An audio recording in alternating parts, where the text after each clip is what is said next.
First story. Brothers GF accuses OP of bullying during their time in high school. OP is barred from the family Christmas party unless she apologizes. But OP doesn't even remember the person who's accusing her in the first place. Recovered through Reddit. My brother Jack is dating Jess. I met her in the summer, and she said we'd gone to secondary high school together. She seemed upset. I didn't remember her, so I apologized, and she said it was fine, and then she walked away. I'm engaged to a guy I went to high school with and still in touch with a friend from school, so I messaged both of them and asked them if they remembered Jess, but neither did, so I figured that Jess just wasn't in my classes, and that's why I couldn't place her. That night, Jack messaged, saying I really upset Jess once again. I was like, again? And he says that Jess says I used to bully her. I'm not going to say I was a great person in high school. I had a lot of friends, but I was going through a lot of SHT, so I could be nice, but could also often be just a raging bee.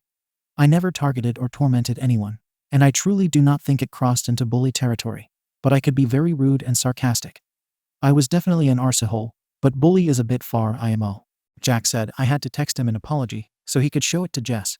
So I sent a generic apology text because I don't know what I actually did, and could only assume I was an arse to Jess at some point. Jack called me out on it being generic and said I needed to be specific. I told Jack that I didn't remember Jess, so if she wants a specific apology, she needs to tell me what I am apologizing for. Jess says I stole her boyfriend, gave her an eating disorder, and stopped her from getting into her dream university. And here is where the story gets sketchy, because the guy Jess claims to have been dating at the time was a liar who told the people we hooked up with when we didn't.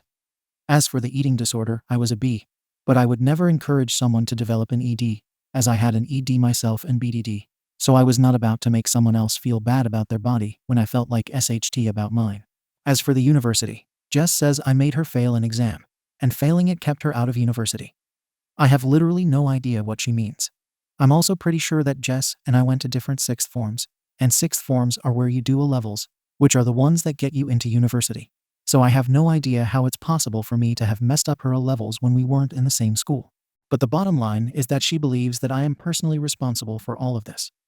Jack says that Jess said that where she's at in life now is all down to me bullying her. I still don't remember any of it, and I actually feel like I remember less with every new piece of information she gives me because it just seems off. Maybe I'm in denial and I need to take a hard look in the mirror. But until then, I'm having an issue giving a sincere apology, and without a sincere apology, I am not allowed to attend Christmas. I haven't seen my relatives in ages, and I'm already in isolation in preparation, and my kids are really excited, so it would suck to not be able to go after all of this. But my dad is siding with Jack and Jess, and has said that he wants a calm Christmas. So if I don't deal with the high school drama, I'm not invited. How do I apologize for something I don't remember and resolve this with the least possible drama? TLDR brother 28M's GF 26F thinks I 26F bullied her in high school. I don't remember her, but she apologized because I was a B back then. But she wanted a more heartfelt and specific apology. So I asked her what specifically she wanted me to apologize for, and the specifics don't make sense IMO. But unless I apologize for them, I can't come to family Christmas. Comments. Got some friends in common with her from high school. Maybe they can help with the situation, i.e. clear up her bullshit. The fact that your dad wants to deny seeing his grandchildren is pure BS. OP's response. I'm not in contact with many people from high school. Most of my friends were like me, meaning they were really BT shy, so I'm only in touch with one of them, who grew up and mellowed out, and she doesn't remember Jess either. I married my high school boyfriend, and then divorced him, and now I'm engaged to the self-described awkward nerd who also went to my high school, who was not popular or cool. But he says my friends and I weren't that bad, and interestingly, he also does not remember Jess. Does she have proof of everything she said that you did to her? OP's response. She's not given me proof, and I'm not even sure what proof to ask for. Fiancé dug out our year group picture, and I found her in there, so I'm satisfied that she was in my year at school. But that's all I've got for proof so far. If she did fail a GCSE or a level, she should have a certificate with her final grade on it. But I'm not sure how she would prove the ED, or the thing about me stealing her man. I did have a boyfriend in high school who I was with on and off, even married and divorced him. And when we were off again, I went on a date with the guy she claims I stole from her, Jimmy. Jimmy asked me to go see a movie with him, and then on the walk to the movie, he groped me, so I left. And then someone at school started a rumor that I had a boob job, and Jimmy told people that he got to second base with me, and they were fake, they aren't. And that was all I ever had to do with Jimmy. Typical high school bullshit. I think Jimmy had a girlfriend, and he was on and off with her, the same way I was with my ex. But I'm pretty sure Jimmy's girlfriend was a tall blonde, and Jess is a short brunette. Then again, I barely remember Jess, so it's not completely impossible that she was Jimmy's on and off girlfriend. But I really don't think she was. You don't seem surprised that your family sided with a stranger to exclude you. What's up with that? OP's response. Family is complicated for a few reasons, and we've had our issues, but I thought things were fixed. Meanwhile, Jack's last girlfriend was Satan in human form, and the breakup was grueling, not just for Jack, but for all of us who had to help him pick up the pieces. So I think this time around the family just wants to make sure Jack is happy, and Jack won't be happy unless Jess is happy. So I can see why they put Jess over me given our history and Jack's issues. I think she is crazy and has been plotting a way to get even with you. Why would she date the brother of the person who tormented and sabotaged her life? Tell your dad drama-free that you are not the problem here. He can tell them they can be here from this time until, and then you and his grandkids will be there from that time on. OP's response. My brother and I have different surnames and always have. So she claims that she didn't know he was my brother until a couple of months into dating. But he also went to our school, so I don't know how she didn't know. So you're to blame for this girl's depression, eating disorder, and not getting into college. So how much if this is her fault? Yeah, she has to take personal accountability for her own life at some point. I wouldn't apologize for that mess. OP's response. Honestly, I think maybe she's looking for someone to blame, and then she's seen me again and gone from there, as I really do not have any memory of her. But I was kind of a B, so I'm not ruling anything out. But there are some pretty big issues with her logic, IMO. Your entire family is excluding you because of your brother's girlfriend. What is up with them? Look, if you're willing to acquiesce, I'd say, I'm sorry, Jess. I don't remember the incidents you're talking about. I was going through a lot at the time, and if I hurt you, I genuinely apologize. However, I will say that the person you believe I stole from you, I was never with or interested in. But I do recall him lying by saying we hooked up. We did not, never did, and never will. I never had any interest in him, and I'm sorry if his lie about this hurt you. But that had nothing to do with me. For anything else I was directly at fault for, I apologize. And I hope we can move past it and be friends in some capacity, because it's important for my brother. And ultimately one day we might be family. Beyond that, ever. OP's response. Jack and Jess have apparently been together for most of the last 2 years. They got together sometime in early 2020. I only just met her because it's taken Jack this long to convince Jess I'm not a total B. This time though, the rest of the family has met Jess and liked her, and Jack's ex crushed him when she dumped him, so they've gotten attached to Jess. I thought Jack and I were close, so it stinks that I didn't even know he was dating Jess to begin with. That example seems like it could work, but even this reads like it might not be specific enough for her. She wants a very specific, very detailed apology, explaining exactly how I messed up. I will try your apology and see if it works, but I've never known anyone to be this picky about an apology. Wish me luck, Lal. Update on our relationship advice recovered through Reddit. TLDR, I didn't bully his girlfriend. It wasn't hers. It also wasn't bullying, so I figured out why I didn't remember Jess. It wasn't Jess. Fiancé and I went through some old boxes. We're in the UK, so we don't have yearbooks, but we had leaver shirts and this little book, and both had the names of our fellow leavers on them. He found his shirt, and we went through it. Jess was on there, so she did go to our school, but we saw another named Kate, and it bugged me, but I didn't know why. I then went back to the year photo, and almost instantly, my brain matched the name Kate to a blonde girl in the photo. My fiancé and I realized that Kate dated Jimmy, and Jimmy is the guy that Jess said I stole from her. Notion that I then messaged Jack and explained all of my issues again. Jess going to another school, the notion that I gave her an ED, and now the realization that Kate apologizes. He was Jimmy's girlfriend, not Jess, then said that if Jess can explain this, I'll apologize, and if she can't, then I expect an apology from her instead. A few hours later, we were all on a Zoom call. A teary Jess admitted that she and I didn't interact in school. She was friends with Kate. I was dating my ex-husband at the same time Kate was dating Jimmy. My ex and I were very on and off again, and after one of our breakups, Jimmy dumped Kate so he could ask me out. The date went terribly well, so Jimmy went crawling back to Kate after. I remembered Kate and Jimmy as being very on-off like my ex and I were, but it turns out that this was the only time they broke up before the final breakup a few years later. Kate started comparing herself to me and developed an ED to match mine, so she blames me for that too. As for the exam, I am still not entirely sure how I screwed that up for her. But Kate and I did go to the same 6th grade and shared a class, so we took at least one exam in the same place and at the same time. Jess referenced the ED, And when I took my exams, I was pregnant with my oldest and had severe morning sickness. So my best guess is that my throwing up set off Kate's ED before an exam. And as for why Jess went along with it, other than still being friends with Kate, is that I had a large group of friends in high school who I have since stopped speaking to, and a couple of them picked on Jess a lot. But Jess confirmed that I did not personally do anything to her at any point. Jess met my brother in a support group last year, she told Kate, and it looks like they cooked up this little scheme together, though it's unclear if she started dating Jack to get to me, or if it was just a coincidence. I asked if we could get Kate in Zoom so I could talk to her directly, and she joined. I did try and get details on how exactly I caused her ED and made her fail her exam, and she got very angry with me, saying that she wasn't going to explain because if she gave details, I would use them to talk my way out of it. I asked why Jess said that I bullied her, and not that I bullied her friend Kate, and Kate said I would have denied it either way and referenced me mentally torturing her, saying that now we were even because I had admitted to spending hours racking my brain trying to figure out what I did, just like Kate had back then. I snapped at her when she said that, saying she needed to grow up and stop blaming others for her problems, and Kate, Jess, and Jack all left the Zoom. I told Dad everything, but he hasn't replied yet. I've not heard from Jack, Jess, or Kate since then, but honestly, Kate and Jess sound equally batshit crazy, so I'm guessing they're feeding into each other's psychologic right now. I have no clue what Jack is doing either, but he was angry with Jess on the call, and he was repeatedly pushing her to tell me everything, so I hope he's on my side here at least. Comments. Needs do these gals have some issues, and your brother needs to get far away. Your kids do not need to be around an unstable and vindictive manipulator. Jess, I would definitely not go to family. Christma, they are still coming, and your dad needs to give a huge apology to you as well for his behavior in supporting this nutcase story. The extended family needs to know too before someone tries to make you out as the bad guy somehow. OP's response. Yeah, honestly, this just sounds like crazy met crazy, and then they spent a decade encouraging each other. I think if even one of them was more stable, then this would never have happened. I'd already planned to keep my kids away from her, but Jack is another story.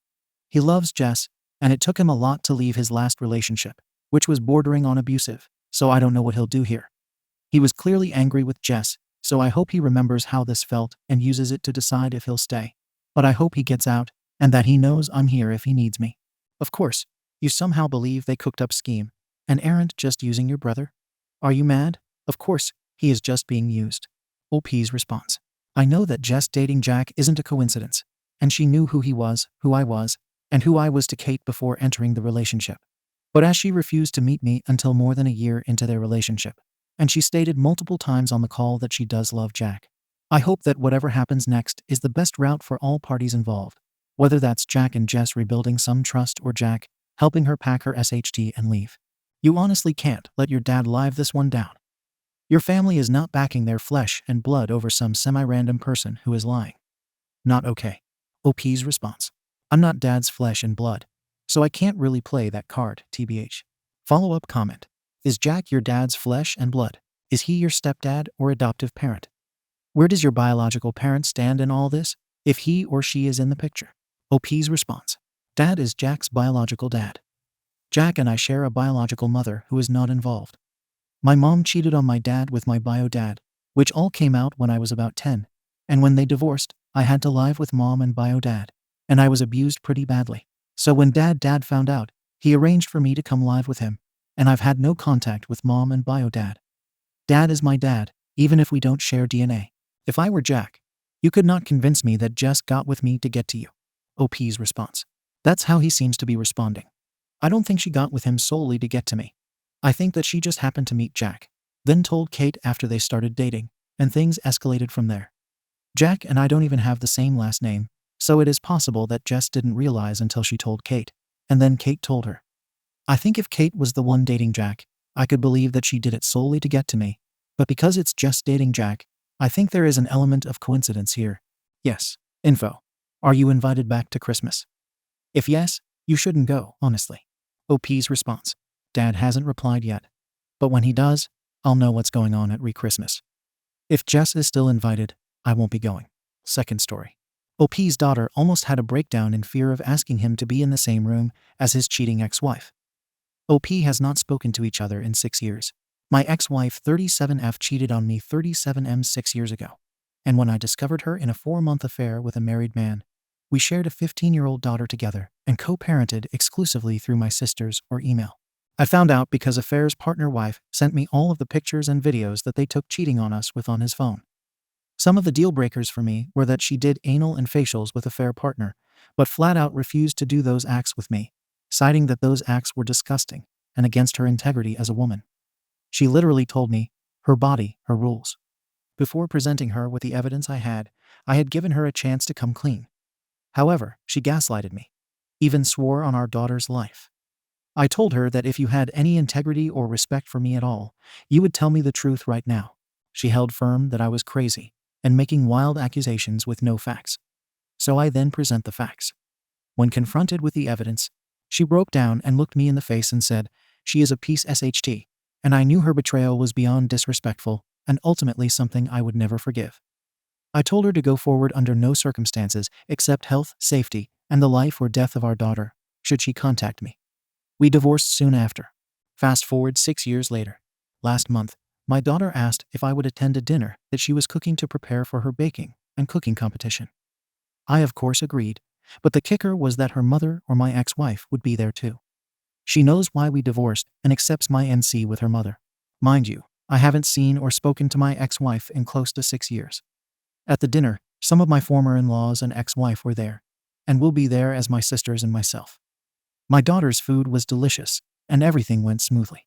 1 week after dinner, I received a phone call from my ex-wife that I obviously answered because I thought something was wrong with our daughter. Nothing was wrong with our daughter, but her ex-wife wanted to sincerely apologize for her actions in the past and the damage she did to break up our family. She said that our daughter almost had a breakdown with the fear of her asking me to be in the same place as her, and that our current dynamic is not healthy. She wanted to know if there was any way to coexist healthy for future events with our daughter. I did not interrupt her and let her finish what she had to say. When she finished talking, I responded by saying no and discontinued the call. Here is where I need advice. My sister told me my ex-wife is truly ashamed and sorry for breaking up the family and just wants a healthy environment for our daughter. My sister tells me to move on and to think about our daughter's mental health. I reminded my sister that what value am I to my daughter's life if I am unhappy? My ex-wife does not make me happy. So on Reddit, I need an unbiased opinion. Should I forgive my ex-wife and move on to build a better co-parenting relationship with my wife for my daughter's sake? Comments. Ida, you were told this on the other thread, which you have since deleted. Grow up and be a better parent. I'm still curious to find out how your current girlfriend feels about your intense emotions over this. NGL. Thank you for your opinion. My current girlfriend is amazing, and she understands my position as my ex-wife. She actually feels just the way I do. My GF used to share a mutual friend with my ex-wife, and even her friend says no one trusts the ex-wife anymore, and none of her friends' husbands like her. She is universally disliked. The few friends she does have are also divorced and kind of the outcast type. I'd still be concerned if my boyfriend was this obsessed and angry about a relationship that ended years ago. But fair enough. Your current situation may be working for you, but not for your daughter, and your daughter just hasn't said anything because she doesn't want to hurt your feelings. Talk to your daughter and ask her to be honest, and then go from there. But it seems like you are holding on to an unhealthy amount of hatred for your ex-wife after all of this time. Listen to your sister when she tells you to just move on and think about your daughter. I have not confirmed what my ex-wife said is true yet with my daughter. We alternate weeks. 1 week on, 1 week off. My daughter will be here tomorrow morning. My daughter has no problem voicing her concerns or advocating for herself. I feel like there is something more to this. As a child of divorce, I can say that it is very stressful when dealing with parents who can't stand each other. I don't think you have to forgive your ex, or even create some new friendly relationship with her.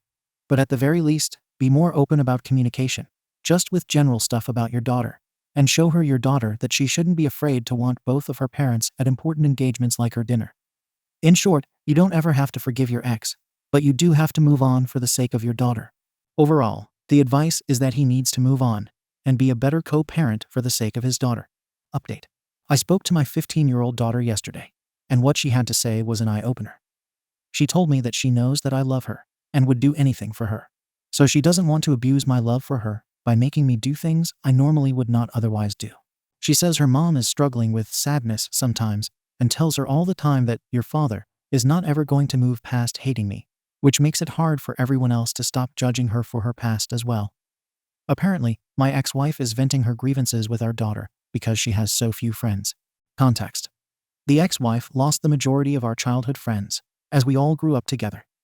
None of the husbands want their wives to hang out with them due to the fact that she used girls' night as an excuse to be with a fair partner. And some of the wives knowingly and some unknowingly covered for her. This caused a lot of drama. It is a common belief that some of the other wives were cheating as well, but no other proof can be found. Since my divorce with the ex, the other wives have essentially removed her from the group to save their marriages. Daughter also explained to me that she missed our family being together, if she was being honest, but understood that me and her mother loved her. She then asked me about forgiveness, and then about unforgiveness, things people cannot be forgiven for. I told her that is ultimately a standard you have to set for yourself. It comes from the morality and values you have within yourself. I explained that sometimes you can dislike the actions, but not the person. And sometimes you cannot unassociate the actions from the person. Example: Joffrey Baratheon from Game of Thrones. She hates him with a passion. I said her mother is someone whose actions I cannot unassociate with. I said it doesn't mean she is a bad mom. It just means she is someone with whom I cannot dissociate her actions.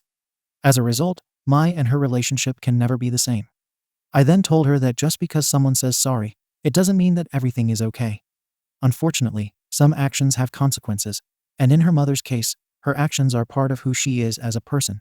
My daughter then asks me if I have ever forgiven someone who has hurt me before, and I say yes. I have forgiven a lot of people. Forgiveness is a very important quality to have as a person. Ultimately, we had a very good conversation last night, and she said me and her mom will always be there for her when she has big life events. I will be talking to my ex-wife soon about her comments to our daughter. Comments. User 1. Your daughter seems like a very mature and thoughtful person, and it sounds like you have great communication with her. Best of luck with everything moving forward. User 2. His daughter probably told him what he wanted to hear. As someone from a family with an almost exact story, it's extremely stressful to have two parents who cannot have a conversation. I'm in my 20s now, but growing up was very painful and damaging. I wish my parents would have grown up and put their love for me first, but their hate came first. User 3. TBH, from the previous post, I got very weird vibes, and all this hatred is really unsettling, to say the least. OP hates his ex more than he loves his daughter. Update 2. Approximately 10 months later. So, after my last post, I decided to schedule an appointment with two separate therapists who specialize in marriage and family counseling after divorce. I saw these two therapists over the course of 5 months. I did 5 sessions with each therapist, 1 woman and 1 male. In the sessions, I went over all the issues I dealt with my ex-wife, and the current dynamics we have in place now. I showed both therapists my Reddit post, and wanted truly 2 non-biased opinions from 2 professionals of the opposite sex. The advice they both gave me provided the contrast I needed to make necessary changes, if any, in my life. The first thing I did was invite my ex-wife to join me in 3 planned therapy consultations, which I would pay for. The goals were simple. First, create an avenue for my ex-wife to start speaking with a professional instead of our daughter about our issues. Second, give her closure, not forgiveness, but an opportunity to give her any answers she may need to recover and be a better mother and person to our shared child. Last, build and commit to a plan that we will follow on how we will deal with parenting our daughter and behave at shared life events. She accepted my offer. First session. The first session was all about sharing our POV on the current state of our lives and what we both want for our daughter. I shared that I am currently enjoying my life as my professional and personal lives are flourishing in the sense that I have achieved balance and joy, and my core life goals and accomplishments are being met. For my daughter, I shared that my goal is to ensure that she is happy, enjoys her childhood, is loved, and understands the value of self-respect and commitment to core values. I always share with her that everyone loves to believe that they are exceptions to the rules, but sometimes following the rules is what makes a person exceptional. Having a clear sense of what is right and wrong and behaving in that fashion is very important to who you are. I shared that my biggest regret in life would be if my daughter turned out like her mother used to be 7-8 years ago. It was brutal to say this in the session, but I truly believe and fear this. The ex-wife then shares the current state of her life. She is very passionate about her career as an interior-exterior designer. She quite literally turns houses into homes. She shares that she is currently working on herself because her past few relationships ended poorly because of her baggage from our marriage, and divorce has made her very afraid of commitment. She also wants our daughter to be happy, loved, and a hard worker. She responded to my comment about me being afraid of my daughter turning out like she did 7 years ago. She said her pride was hurt by that comment.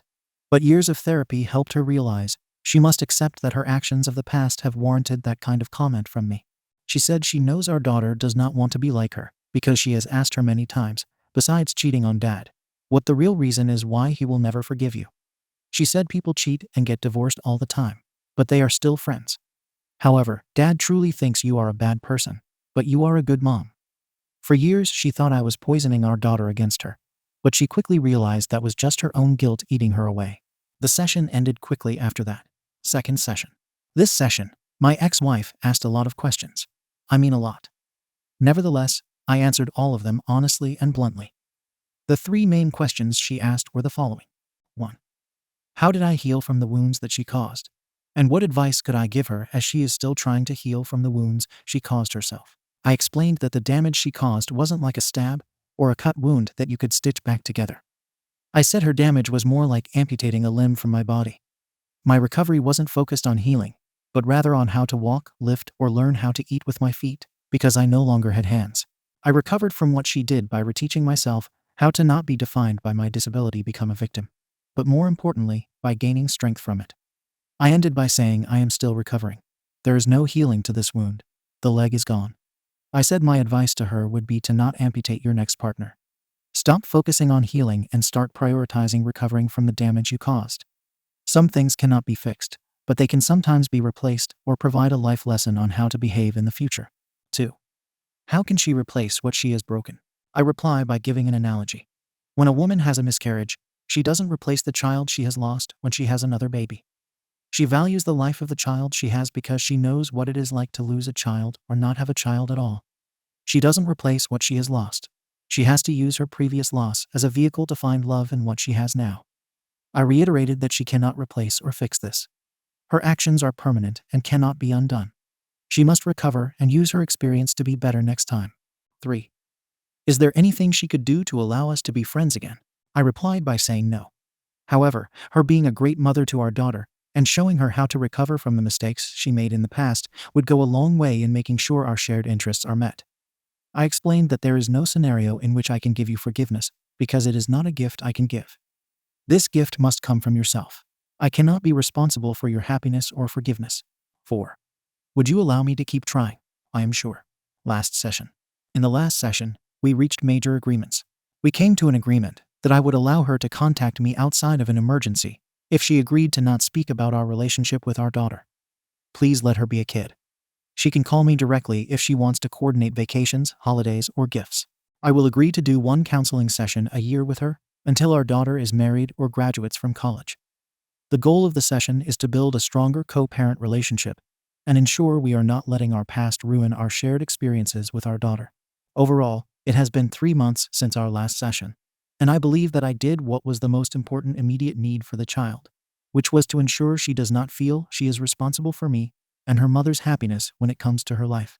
She is back to being a 16-year-old teenager, worrying about boys, clothes, and social status, which I am perfectly happy to deal with. As for my ex-wife, that is a whole other thread. Comments. You're a good father. Don't ever doubt that man. Thank you. I truly try to make my daughter the best woman she can be. OP comments on another deleted post. My ex-wife has been doing this to me lately. She calls me 3-5 times a week, literally to ask me for advice or to say she saw one of my friends.